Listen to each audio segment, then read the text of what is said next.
Bismillah. Assalamualaikum warahmatullahi wabarakatuh. Masih di seri Bahasa Inggris Dasar.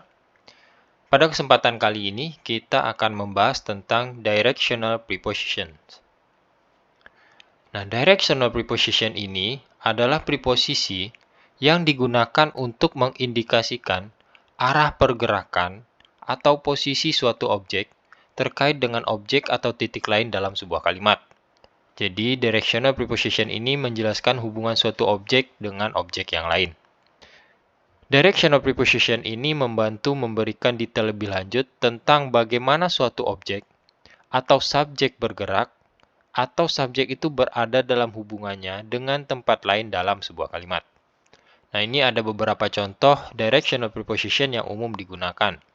Yang pertama ada to, lalu ada from, into, towards, through, across, dan masih banyak lagi.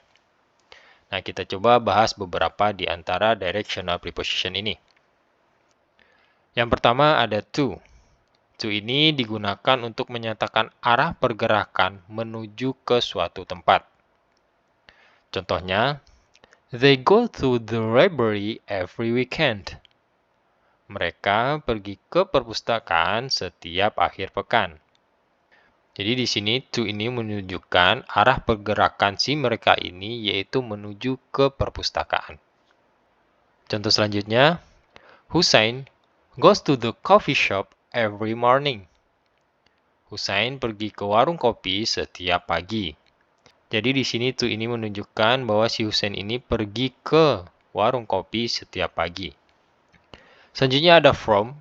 From ini digunakan untuk menyatakan arah pergerakan yang berasal dari suatu tempat. Jadi from ini menjelaskan asalnya. Kalau to ini menjelaskan tujuannya, kalau from ini asalnya ya. Contohnya, the children return from school in the afternoon. Anak-anak kembali dari sekolah pada sore hari. Jadi di sini from ini menunjukkan dari mana mereka berasal, itu dari sekolah. Kemudian contoh selanjutnya, the train departs from the station at 8 a.m. Kereta itu berangkat dari stasiun pada pukul 8 pagi. Jadi di sini from ini menjelaskan dari mana si kereta ini berangkat, yaitu dari stasiun. Selanjutnya ada into. Into ini digunakan untuk menyatakan arah pergerakan masuk ke dalam suatu tempat atau objek. Contohnya, he pours the milk into his cup. Dia menuangkan susu itu ke dalam cangkirnya. Jadi, into ini menunjukkan bahwa si susu ini masuk ke dalam gelasnya atau cangkirnya di sini. Selanjutnya, the cat jumps into the box. Kucing itu melompat ke dalam kotak. Jadi, si kucing ini melompat masuk ke dalam ruang kotak ini. Itu penggunaan into. Kemudian ada towards. Towards ini digunakan untuk menyatakan arah pergerakan menuju suatu tujuan atau objek. Contohnya, he walks toward the open door. Dia berjalan menuju pintu yang terbuka. Jadi di sini towards ini menunjukkan tujuan si dia ini berjalan, yaitu ke pintu yang terbuka. Kemudian ada they run towards the beach. Mereka berlari menuju ke pantai. Jadi di sini towards ini menjelaskan arah tujuan mereka berlari. Kemudian ada through.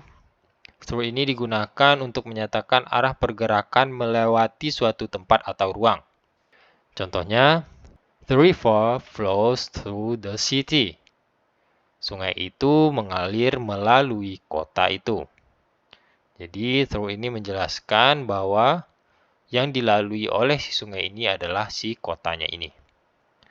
Kemudian contoh selanjutnya, the students walk through the park every morning. Para siswa itu berjalan melewati taman itu setiap pagi. Jadi di sini menunjukkan yang dilewati adalah the park, yaitu taman. Kemudian ada across.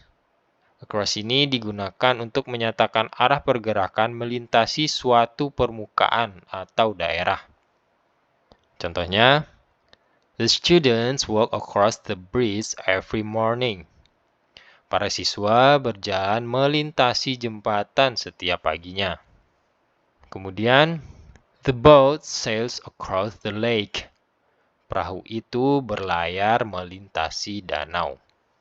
Oke, jadi itu pembahasan kita tentang directional preposition.